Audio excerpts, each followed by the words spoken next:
What's good, YouTube? It's your boy Only One KDB, and I'm back with another video. In today's video, we got WWE wrestlers who were forced to lose a match. Now, this video should be interesting. If you're new to the channel, make sure you like, share, and subscribe.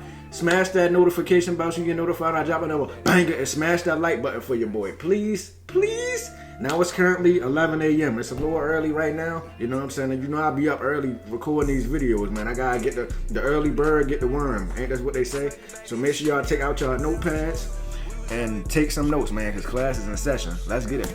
WWE wrestlers who are forced to job and reluctantly put over their opponent.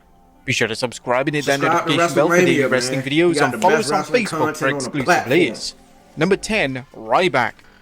One of the most surprising outcomes at WrestleMania 29 saw Ryback lose to Mark Henry. Now, this made no sense, as Ryback was one of WWE's top babyfaces, and the very next night would start a main event feud with WWE Champion John Cena. I remember the loss confused everyone, and this extended to Ryback himself, who questioned the booking move and ultimately knew it was the incorrect decision to lose. Ryback discussed this during an interview with Sports Illustrated, and this is what the former WWE star had to say. I was under the assumption that I was going over Mark Henry at WrestleMania, and oh yeah, one thing, like, what if the wrestler don't want to lose? Like, if it's in the script for the wrestler to lose, what if they don't want to lose? Like, do they go back and forth with management, or is like, man, whatever they say goes? Like, you know, like, I don't know how that works. So somebody tell me in the comment section, if the wrestler don't want to lose, do they keep negotiating, or they just say, man, you just go out there and do what I tell you to do? turning heel the next night on John Cena. When I found days before that I was not going over, but they wanted me to fall on my face with my finish and look like an idiot, I said there was no way I was doing that. I asked, why are we doing this? I went to Vince and spoke with him for 30 minutes in Gorilla, the staging area behind the curtain, and he lied to me how this was the reason for my heel turn, that I fell on my face and tripped. I just couldn't cut it, and that's why I'd turn heel. Number 9, CM Punk. It's well documented over the years just how much WWE creative CM Punk disagreed with during his final 12 months in the company. At the 2013 Royal Rumble, Punk would have his record-breaking title reign shattered by The Rock, and this was a questionable call. Punk's reign was truly incredible, and despite it being an extended reign, it still felt fresh and current. Punk should have walked into WrestleMania 29 as the reigning champion, but WWE had other ideas. WWE's grand idea was to have Punk drop the title to The Rock, and then the WWE title would be positioned in between The Rock and John Cena for the WrestleMania rematch. Punk felt like he was being pushed aside for a part-timer, and he was completely right. Punk even suggested the WrestleMania 29 match become a triple threat, as Punk believed he deserved to main event WrestleMania, and this was something that the fans collectively agreed on with Punk. Number 8, Triple H. There was notoriously a ton of bad blood between Triple H and The Rock, and it was a tough task to pinpoint where it all started. Some wrestling historians would argue it started way back in 1997 when The Rock defeated Triple H to become Intercontinental Champion. Triple H has admitted himself that he took exception to losing this match, and on an episode of WWE Rivals, he would go so far as saying he was pissed over the creative direction. It wouldn't be far-fetched to suggest that this greatly upset The Rock, and he saw that the game wasn't someone that was willing to put over a fellow talent. Number 7. Somebody let me know, did Rock start like as a movie star first, or did he start in the WWE first? Because I honestly can't remember. But let's continue. Somebody let me know. Chris Jericho. When Chris Jericho was given his creative plans for WrestleMania, he was so unbelievably livid that he almost quit the company on the spot. Jericho was booked to lose to new star Fandango, who was debuting his new ballroom persona. Jericho was stunned that WWE, and specifically Vince McMahon, would think so little of him that they would book him to lose to a novelty character on the grandest stage. Yeah, that is wild though. Like, if you're a veteran in this shit and you get booked to lose to a newcomer, that's some disrespect. I'm not gonna lie. Now, if it's a regular Raw match or a regular SmackDown match or anything, but like on a biggest stage like a pay-per-view, and you pick me to lose against somebody that's new here, like, that's disrespect, man.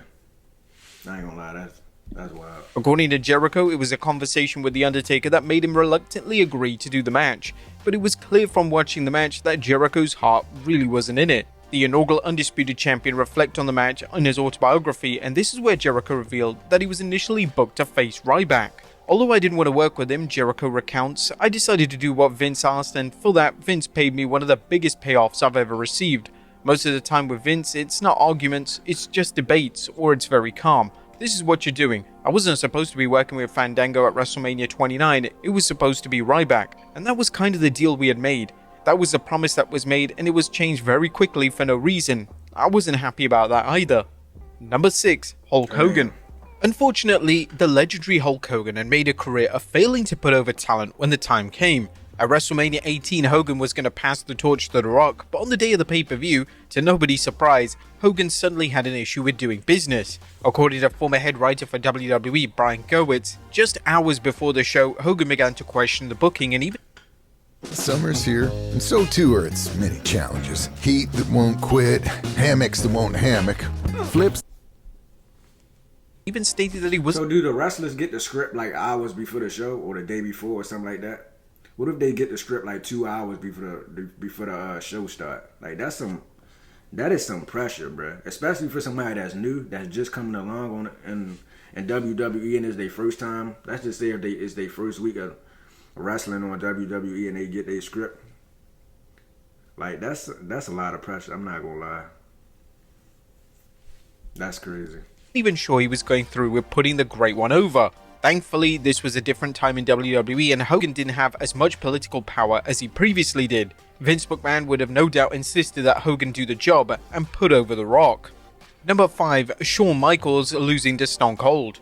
In the late 1990s, Shawn Michaels was without a doubt the most problematic wrestler on the WWE roster. HBK was WWE's #1 guy, yet he had a ton of baggage as a human being that made him extremely unpleasant to be around. WrestleMania 14 was set to be HBK's final match in the company, as his back injury was going to force him to retire. WWE wanted Michaels to drop the title to Austin before sailing off into the sunset. The problem was that there was a major concern that HBK wasn't going to do the job and was going to bail at the last moment. This angst from WWE was so substantial that it was said that The Undertaker was going to physically make HBK go out there and deliver the match. HBK would end up sticking to the original script, and he put over Austin in what would end up his final WWE match until 2002. Number 4. Neville. And Neville deserves all the credit in the world for his 2017 character reinvention. Neville turned heel at the start of the year, and his new villainous persona will be propelled into the struggling cruiserweight division.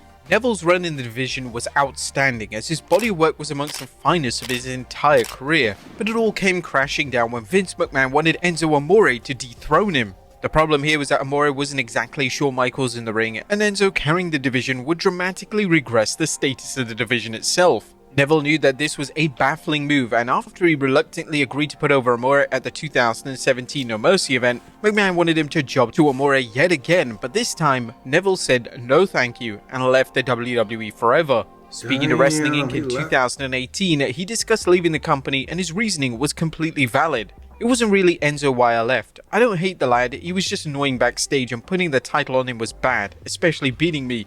I was worth more than being jobbed out to jobbers. That's why I left.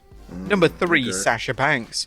When WWE crowned Sasha Banks and Bayley as the first ever WWE Women's Tag Team Champions, it made sense for the two to have a lengthy reign with the titles. The duo were two of the most popular stars in the women's division, and simply by holding the new titles, there would be buzz and credibility surrounding them. Unfortunately, their run was short-lived, as WWE booked them to lose in a multi-women tag match to the Iconics at WrestleMania 35. This was a baffling decision, and one that's I know like wrestlers be annoyed when they title reigns don't be that long. Like they just got the title last week and they lose it the next week or like 2 or 3 weeks later. Like shit don't be that long, bro. Like I know that probably irritates some wrestlers. Be like, God, what was the point of me even winning a title if I wasn't going to last that long type shit? Because I know I'll probably feel like that. Continues to bewilder fans. According to Meltzer at the time, Banks was furious that she was dropping the title so soon, and was reporting that she was under the impression that the duo would be given a decent run to establish the titles and give them credibility. Banks was so angry following this booking call that she took a leave of absence from WWE programming. Number 2. Shawn Michaels losing to Hulk Hogan.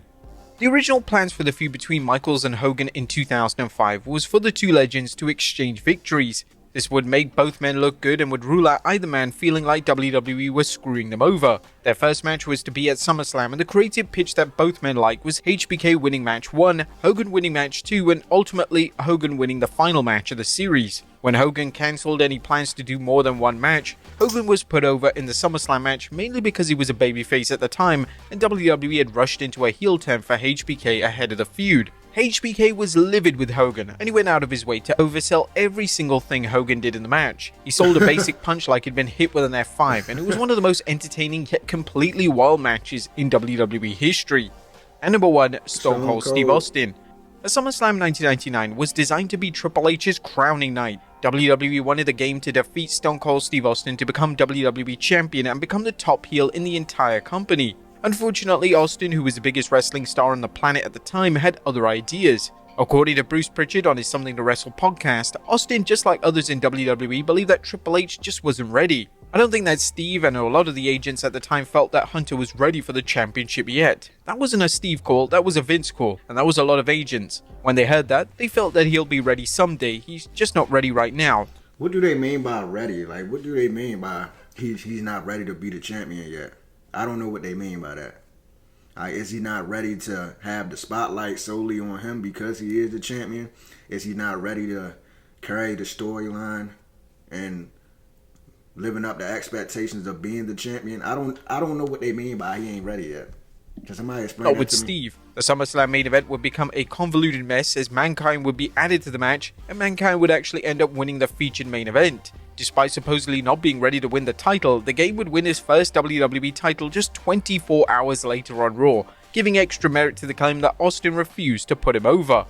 But there you have it, folks. That last one was WWE wrestling. confusing. He's not ready to be the champion, then 24 hours he's the champion. But whatever, we about to get out of here, man. If y'all enjoyed that reaction video, make sure y'all like, share, and subscribe.